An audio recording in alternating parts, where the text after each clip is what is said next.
Marcedes Lewis, fresh off a 3-touchdown performance for the Jacksonville Jaguars over in London, joining us here on the Rich Eisen Show. How you been, Marcedes? It's been a long time. Yeah, I know, man. I've been good. How are you? I'm doing fine. So should the team just go and move to London? You guys do pretty well over there. What do you think?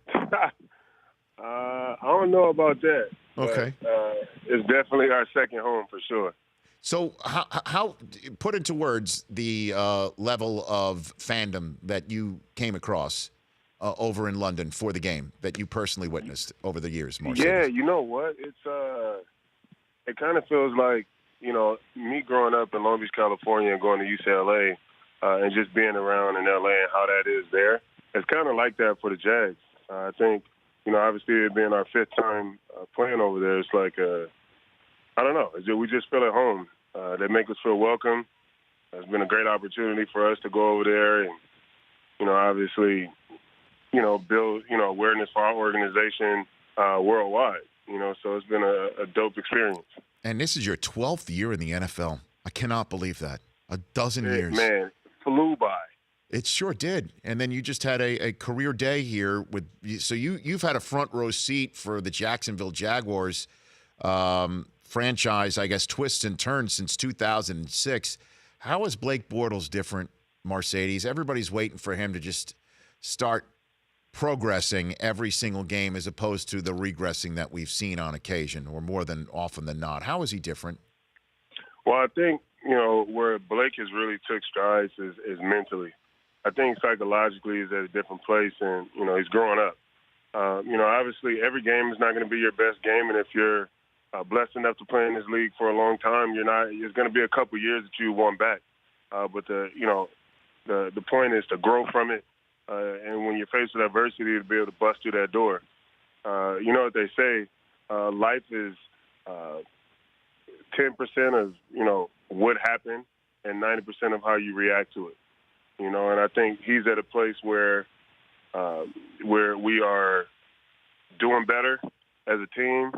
We're starting to know what it feels like to actually win games and not lose them.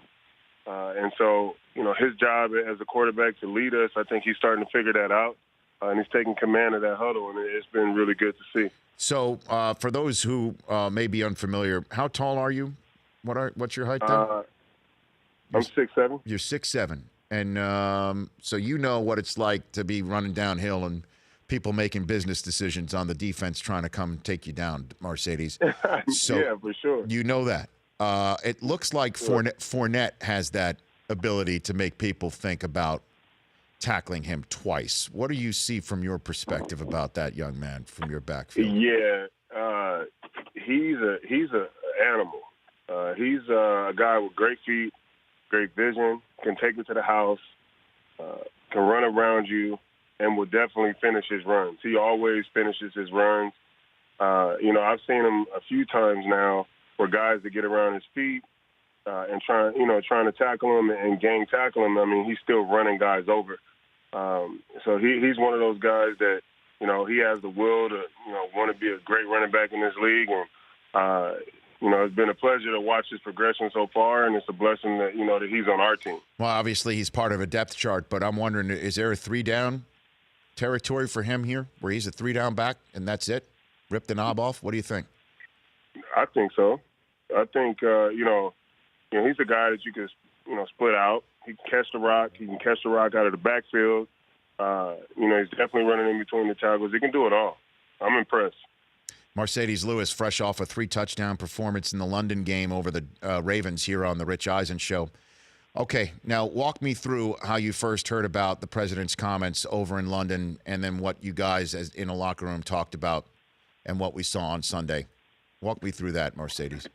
Well, so obviously, the time is so far ahead. So we're in London, still trying to catch up on sleep and, having meetings and everything like that. My phone is going off, like just buzzing.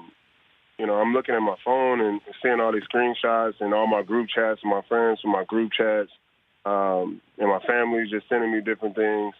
But obviously at that time, I'm in and out of meetings, so I can't, really digest what's really going on. until I get out of meetings and I look at it, and it's just, I couldn't believe it. I mean, I don't understand how, things like that, can be said from somebody in a position that he's in, and the platform that he has to just speak the way he speaks. I mean, I don't get it. I don't understand it.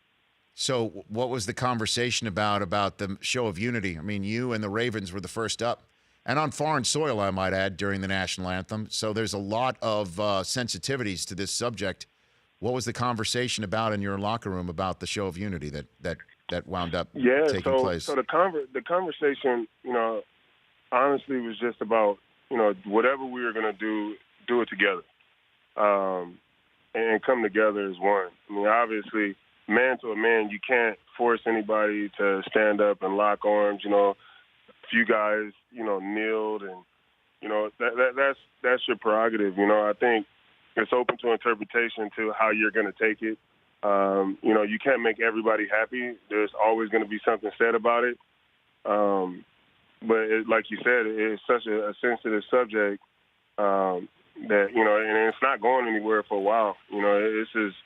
It's serious, and, with the social injustice going on, and, the comments from the president just, adding fuel to the fire. It's a tough position to be in, especially for us athletes and the platform that we have, to be on the forefront and really try to make a difference. But you're going to have some people who, don't like us for kneeling, and then you're going to have some people that, hate us for standing. You can't win. Well, you were standing, Marcedes Lewis, here on the Rich Eisen Show. Your left arm was interlocked with the right arm of the owner of the Jaguars, who is reported to have given money to the Trump inauguration. And by the way, nothing wrong with that. But, I mean, here is the president saying something about NFL players. What was that like with the owner of the Jaguars, Shad Khan? Yeah, I mean, it was definitely a situation where, we met as captains, a few captains, the owner, the GM, and the head coach, and kind of figured out that that's what we, wanted to do. And, obviously, I can't speak on, the owner and, him funding the president or whatever, but the fact that he was behind us and in the cause and what we were really doing it for, and wanted to just come together and show unity. I mean, at the end of the day, it's all about coming together and having this country be a better place to live in, because the state it's in right now is just ridiculous. Last one for you on this subject, Marcedes. A couple more minutes with Marcedes Lewis of the Jacksonville Jaguars. Those who are on hold who take the stance that players should not use the national anthem for anything else other than hand over heart, standing at attention, that any demonstration should be taking place with outside the combines. John Kelly, the four-star Marine who is the chief of staff of the President of the United States, said today that players should just stand at attention for 3 minutes, and then outside and before the 3 minutes they could do whatever they want. What do you say to that, Marcedes? I don't know, man. I don't really. That's hard to speak on. My stepfather is a Purple Heart. Obviously standing and interlocking arms was something that, we decided because it was, somewhere in the middle. Obviously you don't want to be disrespecting the flag and those that, fought for us in the past and that continue to fight for us every day. But also you want to, be woke to the situation and the social injustices that are going around and going along in this world now. So it's a tough situation to be in. All right. Marcedes, before I let you go, you play for a guy who is known for his military-like precision in Marone, because it comes from Coughlin. How has things changed? How has everything changed, I guess, attitudinally, culturally within the locker room and the organization with that change, Marcedes? Well, definitely. Our culture is totally different, totally flipped upside down. I can tell you that, we've created a competitive environment, and we expect to win every Sunday. And the product that we put out there is one that, we believe in the process, and we believe in our hard work that we put in. It's no nonsense. It's all professional, and, that's what you're going to see every weekend. All right, Marcedes. Again, congrats on the big win in London. I mean, I don't know if you're aware. You probably were all over there. There was only one member of NFL Game Day Morning that chose the Jacksonville Jaguars over the Baltimore Ravens. And yeah, man. Which the reason why I'm bringing it up is because it was me. So I guess congrats to you and me. Is that what I'm saying, Brockman, right now? As we go to break I mean, here? you're really making this about you. I mean, we should really be congratulating Marcedes on a huge win over there. Congrats. It's all good, man. I appreciate it. You got it. Best of luck against the Jets and beyond. Thanks, boss. You got it. Okay, there you thank go. you. There's Marcedes Lewis. The Rich Eisen Show, weekdays at noon Eastern on radio stations across the country and audience. If you like that video, be sure to download our app. Don't have any memory on your phone? Let's start to delete some of those slow-mo videos you have. And you know which ones I'm talking about.